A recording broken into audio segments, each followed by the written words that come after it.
wariwat, Yung isip ko kahit tumingin mag-isip. lutang, Yung anit ko po, parang umaangat ng konti. manhid, Parang nagmamangita po yung mouth ko. basag, durog at wasak. Hindi po ako nakakaramdam ng gutom. Hindi po ako inaantok. Ito ang mga pakiramdam ni Peter, hindi niya tunay na pangalan, nang malulong siya sa ipinagbabawal na gamot. Halos 13 taong gumamit ng droga si Peter. Na-curious lang daw siya sa kanyang mga pinsan na gumagamit ng droga, kaya niya ito sinubukan. Talagang yung curiosity ko, wala po yung pumatay sa akin. Simula nang makatikim ng droga, ay hinanap-hanap na raw niya ito. Minsan wala po talaga akong magawa sa sarili ko na kasi hinahanap na po ng katawan ko eh. Very accessible daw kasi ito mula sa kanilang bahay. Nang malaman ng kanyang mga magulang, ay pinilit siyang iparehab.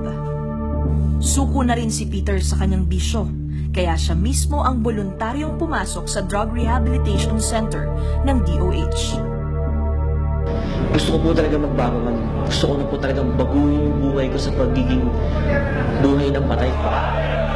Dito sa Treatment and Rehabilitation Center ng DOH, ginagamot si Peter.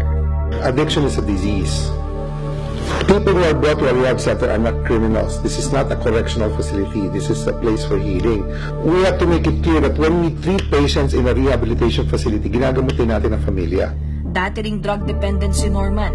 Isa na siya ngayon sa mga mahusay na nursing attendant ng Drug Rehabilitation Center ng DOH Bikutan sa Taguig. Nagpa-admit ako ng July 1, 2015 and na-discharge din ako ng that same year, December. At nung mga panahon na yon, nagkataon naman na may opening dito. I tried na makapag-apply at napagbigyan naman tayo at naswertihan natin na maging parte ng mga workforce nitong institusyon na to, na kung saan malaki rin ang aking utang na loob. Dito ako nagbago, dito ko ulit na-regain yung aking composure bilang isang tao at yung personality ko na makabalik. Sa pamamagitan ng kampanya ng gobyerno laban sa iligal na droga, naging maigting at puspusan ang pag-rehabilitate ng mga drug user. Before the time of President Duterte, emphasis was not given on drugs. The Department of Health gave more emphasis on other programs.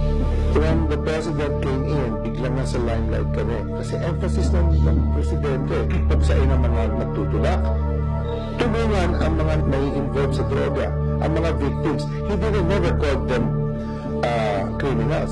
He always calls them victims. Nakauwi nga si Peter sa kanilang tahanan kailan lang. Ang pasalubong sa mga mahal sa buhay ay ang pangakong hindi na siya babalik sa bisyong kinasadlakan.